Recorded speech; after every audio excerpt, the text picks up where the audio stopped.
Earlier this year, as we commemorated the 80th anniversary of D-Day, the Queen and I had the enormous privilege of meeting once again the remarkable veterans of that very special generation who gave of themselves so courageously on behalf of us all.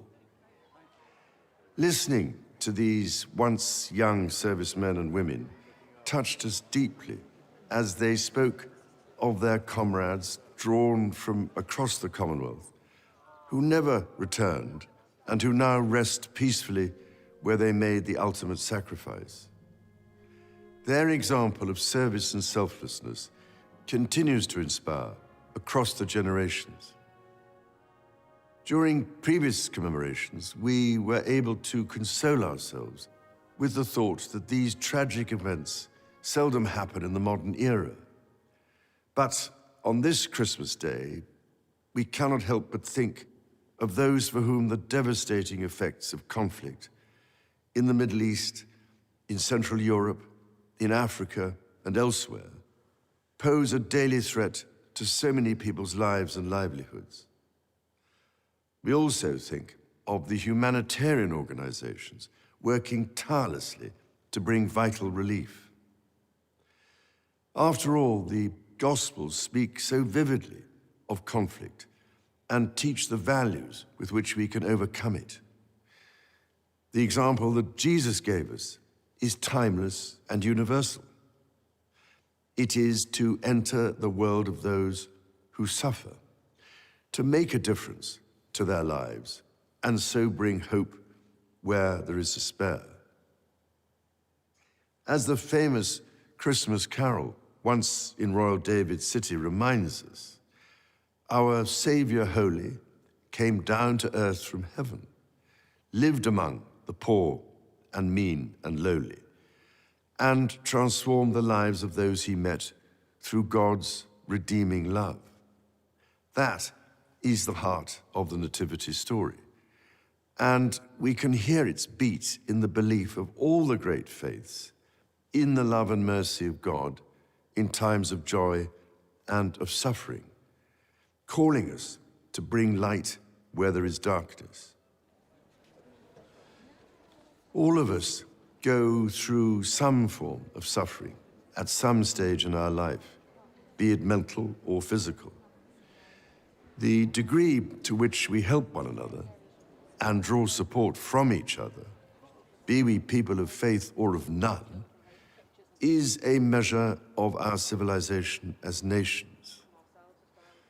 This is what continually impresses me as my family and I meet with and listen to those who dedicate their lives to helping others.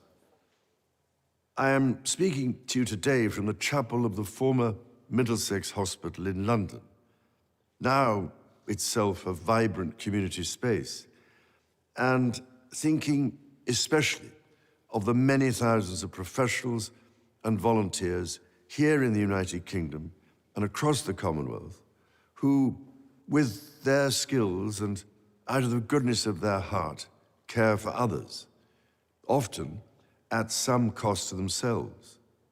From a personal point of view, I offer special heartfelt thanks to the selfless doctors and nurses who this year have supported me and other members of my family through the uncertainties and anxieties of illness, and have helped provide the strength, care, and comfort we have needed. I am deeply grateful, too, to all those who have offered us their own kind words of sympathy and encouragement. On our recent visit to the South Pacific to attend the Commonwealth Summit, I was reminded constantly of the strength which institutions, as well as individuals, can draw from one another, and of how diversity of culture, ethnicity, and faith provides strength, not weakness. Across the Commonwealth, we are held together by a willingness to listen to each other, to learn from one another, and to find just how much we have in common. Because through listening, we learn to respect our differences, to defeat prejudice and to open up new possibilities. I felt a deep sense of pride here in the United Kingdom when, in response to anger and lawlessness in several towns this summer, communities came together, not to repeat these behaviors, but to repair. To repair not just buildings, but relationships.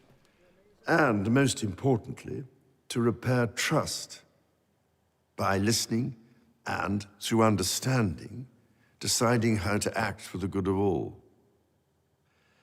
Again, listening is a recurrent theme of the Nativity story. Mary, the mother of Jesus, listened to the angel who revealed to her a different future full of hope for all people. The message of the angels to the shepherds, that there should be peace on earth, in fact echoes through all faiths and philosophies. It rings true to this day for people of goodwill across the world. And so it is with this in mind that I wish you and all those you love a most joyful and peaceful Christmas.